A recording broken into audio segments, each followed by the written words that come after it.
What up, Rundown Nation?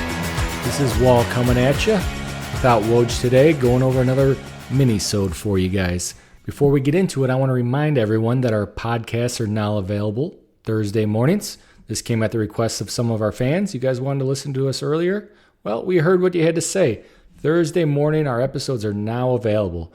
But today, what we're going to go over is another mini-sode. Last week, we hit up our first mini-sode. It would be what I would title an intermediate topic. It was on the juice. If you guys are not familiar with the juice, which is also considered the VIG, I highly recommend you go check out mini-sode number 1. Those of you that do understand what the juice is, today we're going to go into something what I would consider actually a step below that. It's still very important, but it's kind of something focused a little more on the beginner. We're going to be going over the spread. For those of you that don't know, spread comes from the German, spreiten, which literally means spread, as we know it today. Spread, what does it mean? Well, if you look up the definitions for it, the first one that's going to pop up at you is the fact or process of spreading over an area. Well, that has absolutely nothing to do with what we're talking about today, and it uses spread in its own definition, which is bullshit in my opinion, and I hate people that do that. Second definition you're going to find, the extent, width, or area covered by something. Again, this has nothing to do with what we're talking about today. It looks like we're going to have to dig a little deeper, maybe get a little more specific. So what we can do is look up point spread. Point spread and spread, they're one and the same in gambling terms. The definition of point spread, the number of points by which an odds maker expects a favorite to defeat an underdog. Well, that's what Merriam-Webster has to say about it, and they're exactly correct. They're kind of so correct we could probably just skip this episode, but we're not going to. We'll go into it a little more in depth. As I said, the definition explains it well, but in its most basic, simplest term, what it means is how much will the favorite team win by. The favorite team will always be listed as a minus. They will always be giving the other team points. Some people and information sources get this confused with them being the better team. This is not always the case. The favorite is not necessarily the better team, though generally they will be. We can go into this in a little later episode, but we'll just brush by it for now. The underdog, they'll always be a positive number. They'll always be getting points from the favorite. Two evenly matched teams, they're a special circumstance. They're what's considered a pick'em game. In a pick'em game, you'll see point spread will be 0. Well, let's run through a specific example. Let's use last week's very exciting, down-to-the-wire Notre Dame-Georgia game. Georgia was listed as minus 15 at the close. Some of you may have had different spreads depending which book you used, but it would have been around there. Georgia minus 15. Notre Dame was listed as plus 15. It'll always work that way. The favorite will always be minus a certain number. The underdog will always be plus that same number. They'll be the inverse of each other. Last week, if you were to bet on Georgia, you would have needed them to win by more than 15 points to win your bet. If they ended up winning by 15 exactly, it would have resulted in what's known as a push. You can think of this as a tie.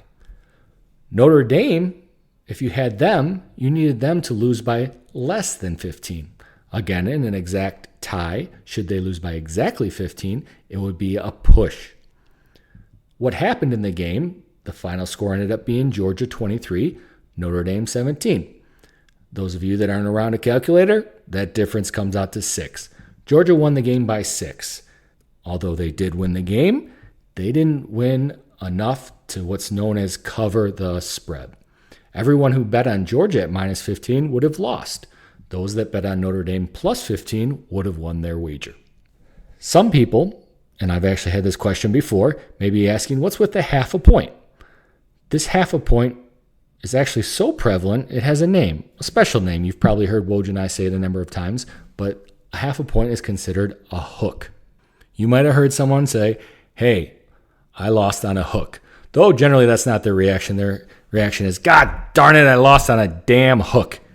because people get angry about it. Professionals, they don't really care. They don't care whether they lost by half a point or they lost by 10 points. They lost their bet, and that's all that really matters. If you can get your mindset into that way, I'd recommend it. But not getting too deep into the woods, what is a hook? A college football game, or any football game for that matter, can't end with half a point on one side. So what's the point of these? Well, if you think about it, you're going to see, if you look into it real deep, you'll see these, what I call normal spreads, generally have hooks around them. You can see a normal spread, which I'll go over now. 3 is a normal spread. You see that a lot. A lot of times around that normal spread, you'll have a 2.5 or a 3.5. You'll have a hook. A 7 normal spread, you'll have a 6.5, 7.5. A 14, what I consider normal spread, 13.5, 14.5. Again, go all the way up to 24. You have a normal spread of 24, in my opinion. It could be a hook on each side, one way or the other. 23.5, 24.5. Well, what are these normal spreads? It's kind of like if you visualize a bell curve. In the middle of the bell curve, you're going to have the most frequent differences in a college football score.